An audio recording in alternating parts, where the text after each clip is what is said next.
Hello tout le monde et bienvenue sur cette nouvelle vidéo. Comment allez-vous? J'espère que vous allez tous bien, que vous êtes tous en forme, pas comme moi. En ce moment, je suis malade et donc c'est un peu casse-pied. Mais bon. Alors, Inter contre Lugo, je sais pas quoi. Je sais même pas le nom de l'équipe. Lugo truc là. 2-0 donc pour l'Inter. J'ai regardé le match bien sûr. Et ouais. Première mi-temps, on va dire qu'on pourra l'oublier carrément parce que franchement, je me suis dit, c'est pas possible, c'est pas possible, c'est pas possible. Donc, première mi-temps, on va dire à oublier complètement de la part de l'Inter parce que franchement, c'était, non, c'était pas du tout rentable, non, non, c'était pas, non. Et et donc, je me suis dit, j'ai eu peur, il faut le dire, j'ai eu peur. Je me suis dit, ça va être un tout petit peu la même chose, peut-être comme le Bercheva. J'ai presque eu peur, j'ai presque eu peur. On a vu une équipe qui n'avait pas du tout envie de jouer cette Europa League. J'ai eu l'impression, hein. Après, ça se peut que c'est pas le cas, mais j'ai eu l'impression. Et j'ai eu cette impression. Ouais, j'ai changé, j'avais pas envie de. Bref, je me suis levé. C'est beaucoup mieux. Donc j'avais cette impression qu'ils n'avaient pas envie du tout de jouer. Ils n'avaient pas envie de faire l'Europa League. Je sais pas, j'ai eu cette impression. Donc je me suis dit, bon, ils vont pas maintenant quand même venir nous faire maintenant ce truc que ils n'ont pas envie de jouer l'Europa League, etc. Qu'on va encore perdre contre cette petite équipe que d'ailleurs, je me pose la question, comment est-ce qu'ils ont réussi cela à passer en 16e de finale de l'Europa League? Bref, je comprends pas. Donc, ouais, donc la première mi-temps, comme je vous ai dit, c'était scandaleux de la part de l'Inter. J'étais un tout petit peu perplexe. Je me suis dit, mais c'est quoi ce délire? Pourquoi est-ce que on commence pas à faire quelque chose, hein? Parce que je me suis dit, c'est pas possible. Bref, alors première mi-temps terminée 0-0. Donc je crois qu'il y a eu un tir, je crois, la première mi-temps, si je me trompe pas, un tir, mais même il était hors jeu. Euh, Ensuite, deuxième mi-temps, là, les choses ont changé. Euh, c'est là que, en fait, l'Inter s'est réveillé enfin. Antonio Conte a changé la composition. Donc, c'est la deuxième fois, si je me trompe pas, pendant un match qui change la composition, qui part avec un 3-4-2-1. Il a mis Eriksen ensuite. Il a positionné à sa place qui devrait l'être. Et comme par hasard, dès qu'il commence à changer cela, Eriksen commence à jouer beaucoup mieux. Eriksen qui m'a plu. Même bon, la première mi-temps, comme je vous ai dit, hein, c'était pas énorme de personnes. Hein, donc euh, voilà, parce que j'ai vu aussi des critiques sur Facebook déjà aussi par rapport à Eriksen, etc. Donc c'est abusé quand même que les gens, que les supporters de l'Inter déjà critiquent Eriksen déjà à l'avance comme ça. Franchement, je trouve quand même ridicule, hein, et trop, voilà, arrêtez avec vos conneries quoi. Il vient à peine de commencer, il est là, il a fait quoi, deux, trois matchs là ou quatre matchs maximum. Restez calme, c'est sa première ou deuxième titularisation. Donc là, il a fait la première fois un match entier, donc voilà, hein, il a fait une barre, il a fait un but, il a même fait un tir où c'était très dangereux où le gardien allait la chercher. Donc il va venir peu à peu et c'est grâce à lui aussi qu'on a su débloquer le match avec ce tir qu'il nous a fait. Donc voilà, restons calmes. À mon avis, il va venir, ça va venir tout doucement. Il va s'intégrer. Donc moi j'aime bien Eriksen parce qu'il joue avec une facilité. Il joue comme ça avec une facilité, comme ça. Hop, boum, je te la passe, toi. Toi t'es là-bas. Hop, je te la passe. J'ai vu beaucoup de personnes se plaindre par rapport à Eriksen. Oh ouais, mais il court pas. On dirait un de 80 ans. Il est nul. Donc j'ai dû lire ça déjà ce soir. Euh, mais bon, c'est très triste, franchement, hein, de lire ça. Bref, bref. Ensuite, il y a eu le penalty à la fin. La VAR en Europe fonctionne. C'est pas comme en Italie. En Italie, elle fonctionne jamais.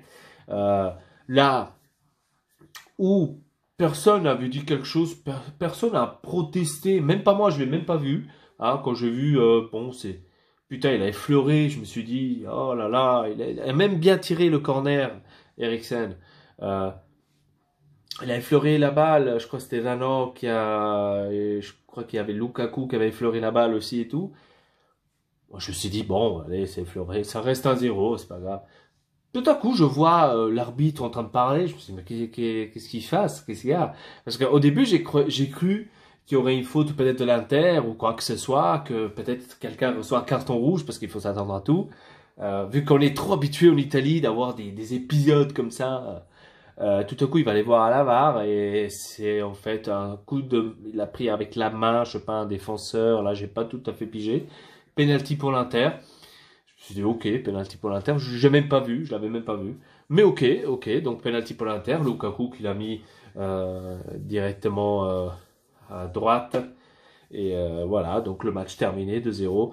En général, si on devrait maintenant faire un résumé du match en général, c'était pas un match champagne de ouf, mais bon, on va dire qu'avec le minimum, on a réussi à avoir le maximum, c'est bien la victoire. Donc voilà, qu'est-ce qu'on doit demander de plus? Voilà, donc maintenant, la semaine prochaine, on aura le match retour, que d'ailleurs le week-end après, on aura la Juventus.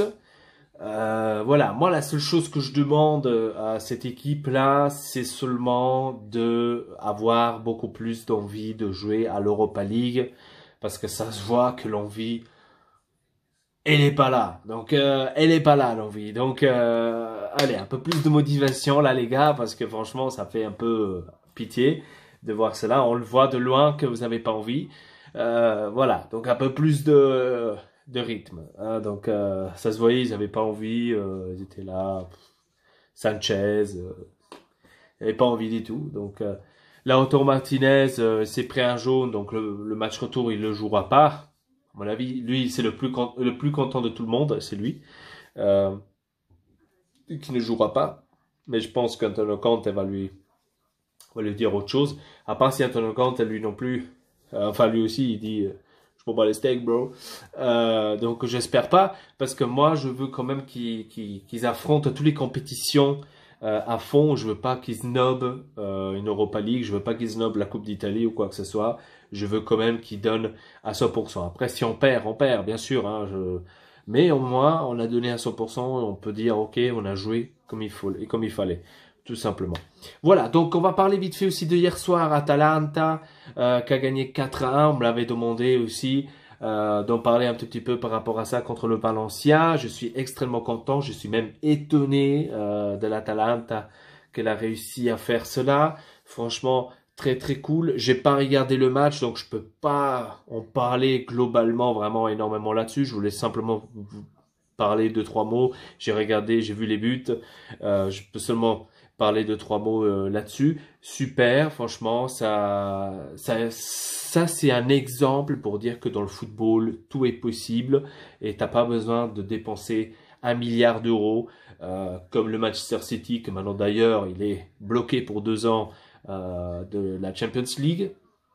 Et voilà, ça c'est, on va dire, une leçon pour tous ceux comme le PSG, comme le Manchester City, et je pourrais même mettre l'Inter et la Juventus dedans, de dépenser autant de millions pour des joueurs que l'Atalanta, avec quelques petits joueurs, entre guillemets, petits joueurs, qu'ils ont dans l'équipe, ils ont fait l'exploit jusqu'à maintenant, en Champions League, pardon, en arrivant en huitième de finale et en gagnant déjà la match aller 4-1. Donc ça, c'est extraordinaire. D'ailleurs, le deuxième ou troisième but, le coup comme ça, enveloppé, extraordinaire, franchement. De voir ça d'une équipe d'Italie, surtout de l'Atalanta, je pense que personne ne se l'attendait, et même pas moi, hein, je ne me l'attendais pas. Je ne sais pas si vous vous rappelez, je vous avais dit au début, quand il y a eu les tirages de la Champions, où j'ai dit ouais, l'Atalanta va représenter l'Italie, je trouve ça un peu ridicule et tout. J'étais pas sûr du tout, donc j'étais vraiment dans le truc, ouais bon, l'Atalanta, allez, faites pas chier les gars. Mais non, en fait, voilà, ça s'est montré que l'Inter elle est sortie, que l'Atalanta elle est là, donc voilà, ouais, pourquoi pas, pourquoi pas. C'est bien pour le foot italien, c'est bien. Et je suis content pour l'Atalanta.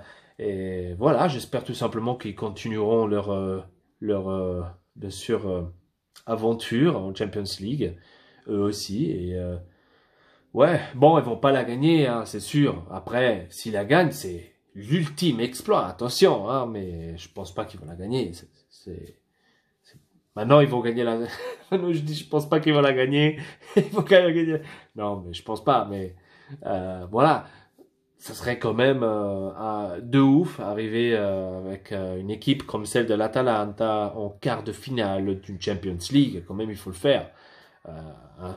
Donc, c'est incroyable, quoi. Parce que sur la carte, si on parle, attends, sur la carte, franchement, si on est franc, sur la carte, l'Inter est beaucoup plus forte que l'Atalanta, sur la carte. Hein. Donc, sur les papiers.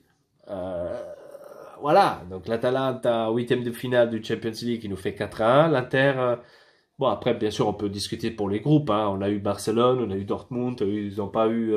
bon, on pourra discuter aussi là-dessus. Mais, bon, ils ont eu quand même Manchester City. Mais, voilà. Bref, en tous les cas, je suis content. Donc, ce soir, on a apporté une victoire de 2-0. Bien sûr, je suis pas content de la prestation en général de l'équipe de l'Inter. Mais voilà. Donc, bravo à l'Atalanta. Et bravo à l'Inter aussi. La victoire, je l'amène. Les 3 points, je les amène toujours. Et voilà, c'était tout pour cette vidéo. Abonnez-vous à la chaîne Ortex et Elpa. N'hésitez pas à laisser un petit like. Et sur ce, je vous dis à très bientôt pour une nouvelle vidéo. Votre Elpa. Triple peace.